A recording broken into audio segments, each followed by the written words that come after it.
Hola, hoy quiero hacer un comentario sobre el origen de la epidemiología. Debemos preguntarnos siempre cuando tenemos frente a nosotros una disciplina, ¿en qué momento surgió? ¿Qué fue lo que precipitó su aparición? ¿Por qué fue necesario en cierto momento contar el número de muertos ante una pandemia? Ese tipo de preguntas nos surgen y debemos responderlas buscando cuál fue el origen de eso que llamamos hoy día epidemiología. Vamos a comenzar con una referencia, esta historia de las epidemias en Gran Bretaña, donde desde la página 1 nos da pistas sobre en qué momento y por qué motivos surge algo así como una epidemiología.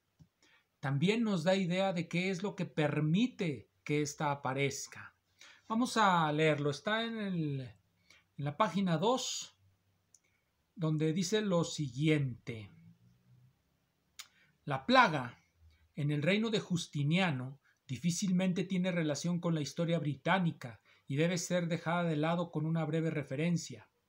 Edward Gibbon, no fue insensible a la parte que esto jugó en el gran drama de su historia. Hubo, nos dice, un visible decrecimiento de la especie humana, que nunca ha sido reparado en uno de los países más justos del globo. Después de tratar en vano de reconstruir la aritmética de Procopio, que fue un testigo presencial de la calamidad en Bizancio, él llega a una estimación no totalmente inadmisible.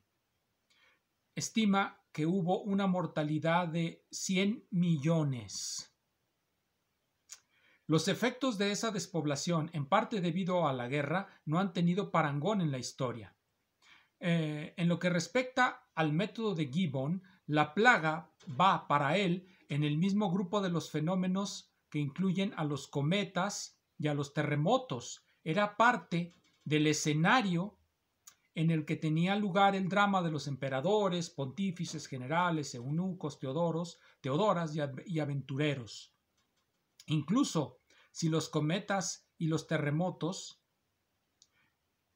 siguen leyes, entonces también las pandemias deben de estar sujetas a leyes físicas. Sin embargo, no por falta de espíritu científico, Gibbon no pudo o no supo cómo encontrar un lugar en el orden físico y en el orden moral para las epidemias. ¿Qué es lo que debemos de tener claro de esto que acabo de leer?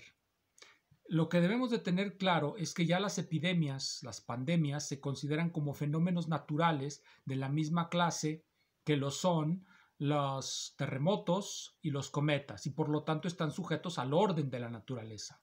Estamos hablando del fin de la época clásica. Gibbon escribe su Decline and Fall of the Roman Empire hacia 1780.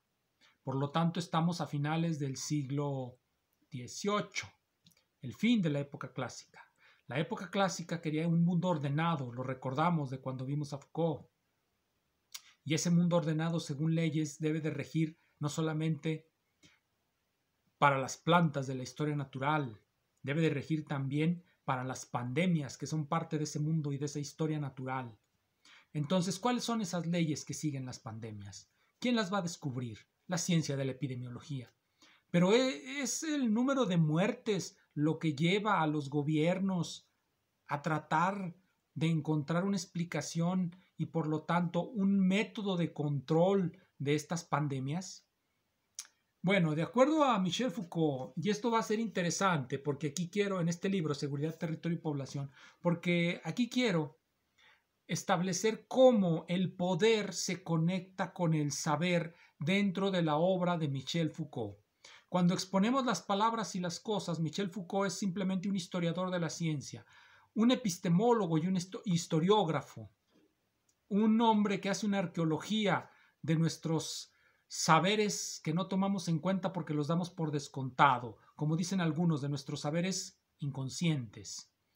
Pero bueno, yo omitiré esa palabra inconsciente, simplemente los saberes que circulan, que nos llegan por los libros, por los maestros, por las escuelas, y que nosotros damos por descontado y trabajamos sobre ellos. Eso es lo que forma un episteme.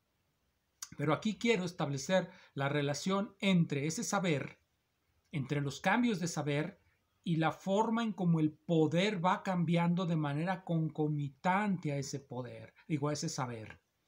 Algunos, cuando que vieron los videos, me han cuestionado acerca de, bueno, ¿y dónde dejas la idea del poder saber de Michel Foucault?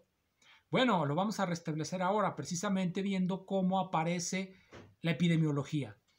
En Michel Foucault, cuando buscamos el origen de una disciplina, lo que buscamos en general es la aparición de un cierto conjunto de conceptos y de prácticas que van junto a esos conceptos. Ciertas prácticas nos van a dar permitir concebir ciertas ideas que van a ser los conceptos con los que se va a ir forjando una nueva ciencia. El concepto básico para poder hablar de una epidemiología es su objeto fundamental, que es la población. Pero eso va junto con la aparición de un cierto tipo de conocimiento, que es el conocimiento de la estadística, y también va concomitante a una variación en la naturaleza del ejercicio del poder, en la acumulación, por utilizar un término que aparece en la arqueología del saber, en la acumulación de dispositivos gubernamentales, en la acumulación de las variadas técnicas para dominar a una población, dominarla y controlarla. Vamos a recordar algo que nos dice en este libro que tengo aquí. Ya luego hablaremos del origen de la biopolítica en otro video.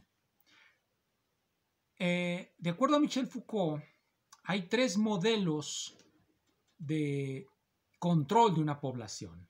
El primer modelo es lo que él llama el modelo legal legitimista. El soberano manda sobre la población porque es legítimo y por lo tanto la población lo debe de obedecer a su mandato. Cuando ya tenemos una cierta dosis de realismo, nos damos cuenta que la población no sigue los mandatos del soberano. El soberano puede decir una cosa y la población hace otra. Recordemos a los grandes liberales del siglo XIX mexicano cuando emitían constituciones, constitución tras constitución, y nadie se daba cuenta de que existían las constituciones. Es decir, tratar de gobernar únicamente a partir del voluntarismo de la ley tiene sus límites. Cuando queremos reforzar la ley, empleamos lo que Foucault denomina dispositivos disciplinarios, que son el conjunto de mirillas con los que el gobierno vigila a la población, sea a través de policías, sea a través de todo tipo de informantes y en última instancia esa ficción, esa fantasía del panóptico de Bentham. Esas son las técnicas disciplinarias que Foucault analizó en una obra previa que se llama Vigilar y Castigar. En lo que le va a interesar ahora es la aparición de un nuevo conjunto de técnicas, ya no de dominio, ya no el gobierno va a dominar con su voluntad.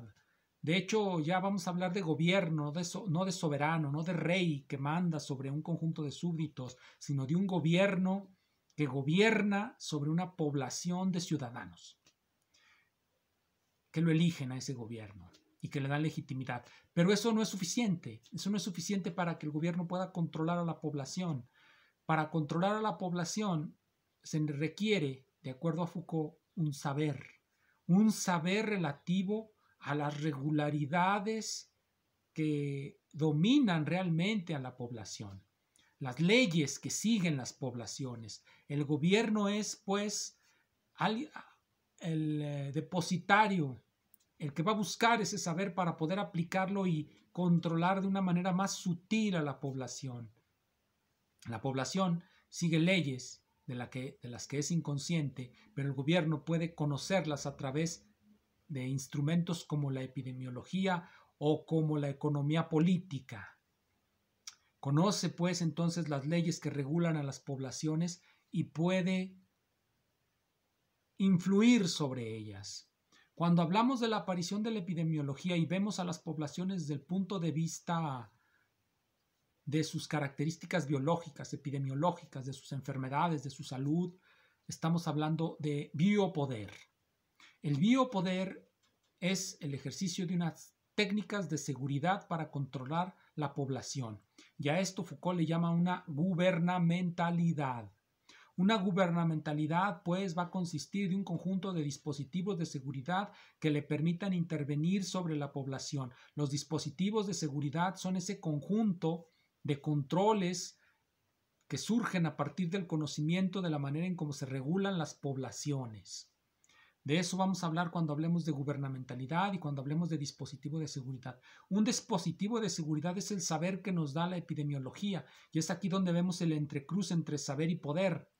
Queremos el saber epidemiológico para poder controlar a la población, de la misma manera que queremos el saber económico para poder también controlar a la población.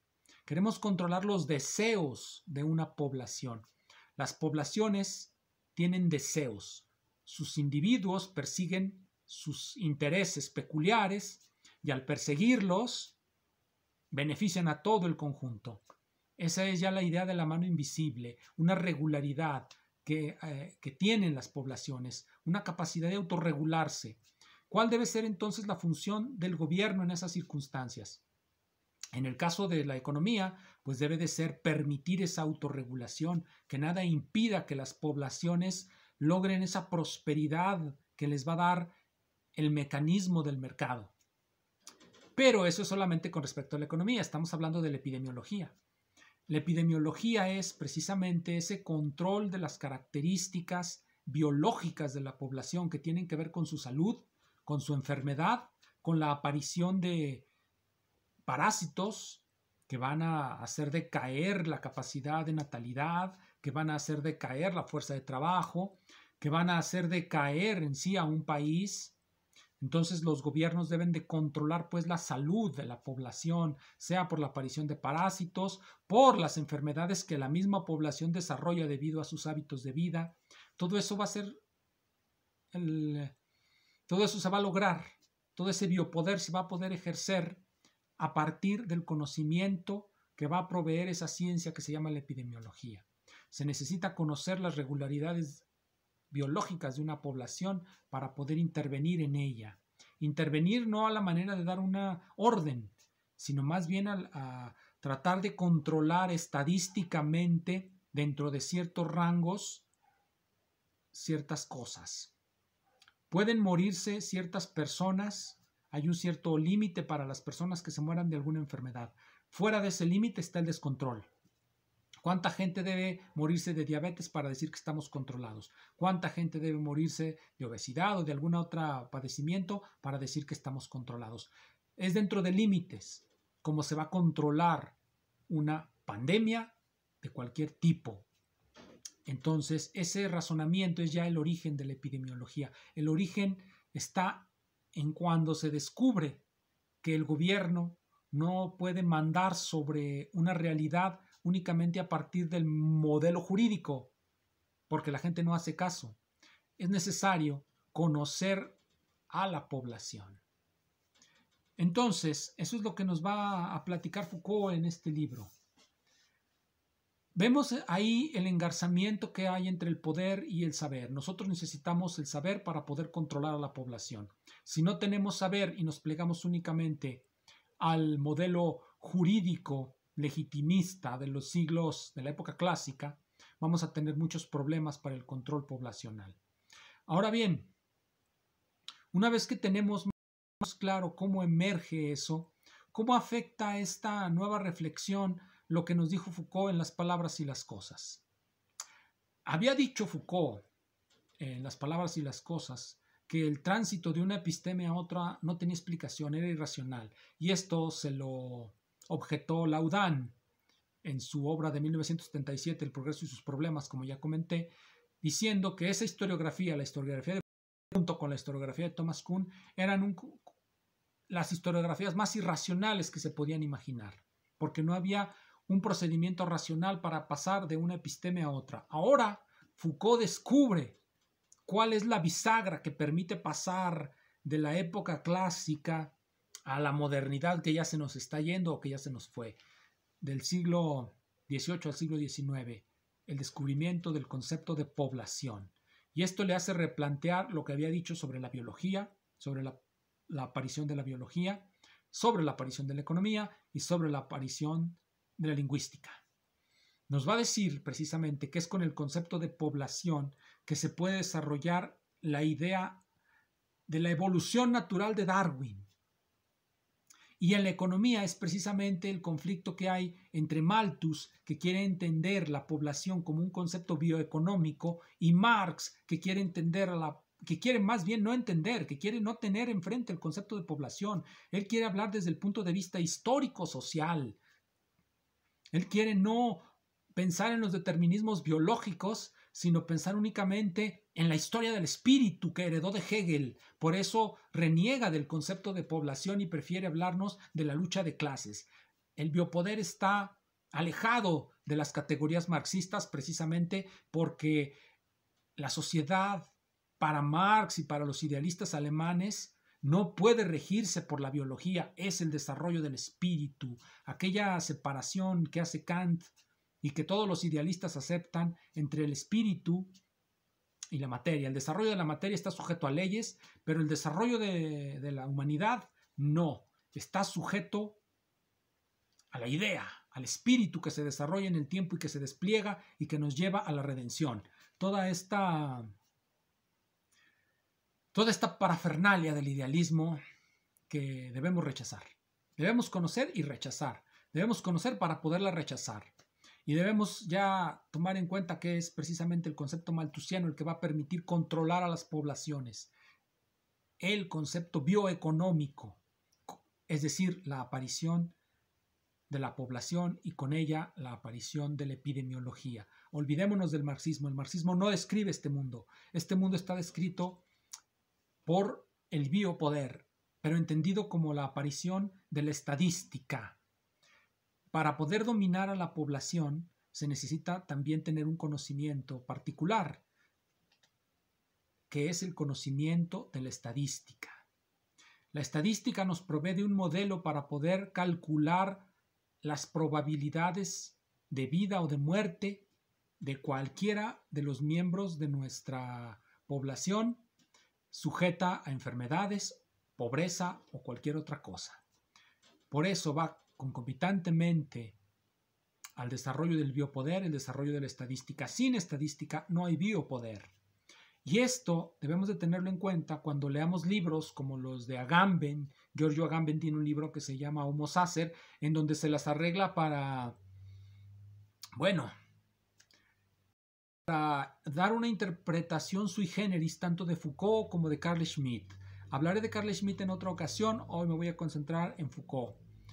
En primer lugar, Agamben, cuando habla del biopoder, de la biopolítica, la quiere remitir hasta el tiempo de Aristóteles, hasta el tiempo de los griegos. Nos habla de que Aristóteles ya tenía un concepto biopolítico cuando distingue entre la vida doméstica, la vida del hogar y la vida de la polis. Para Aristóteles, por supuesto, la vida de la polis era la auténtica vida del ser humano, en tanto que la vida del hogar, la vida doméstica, es el bios, la vida de nuestras necesidades biológicas. En cambio, la polis es la zoe, en donde se despliega nuestra auténtica humanidad. Y eso es lo que nos va a decir Agamben, que es su crítica hacia Foucault. Olvida, por supuesto, toda la teoría de las epistemes, toda la historiografía estocástica de Foucault, todo lo que nos ha dicho acerca del surgimiento de la biopolítica como necesariamente unida a la visión de la estadística y de la epidemiología. Los griegos no tenían un concepto de la estadística y mucho menos una idea de la epidemiología, por lo tanto, no podían ejercer un biopoder como el que se ejerce en las sociedades modernas. Así es que Agamben lo que está haciendo es interpretando a Foucault a la conveniencia de los principios que él persigue. Y por lo tanto no está siendo crítico de Foucault, está siendo reconstructivista. Reconstruye una teoría para que parezca que la critica y después la destruye. Es un hombre de paja el Foucault que genera Agamben. Por lo tanto, debemos de tener aquí presente entonces que necesitamos el saber de la estadística para poder hablar de biopoder. Vamos a unas recomendaciones bibliográficas. Aquí no les van a hablar del biopoder, creación de la probabilidad moderna. Aquí van a tomar un camino más ortodoxo.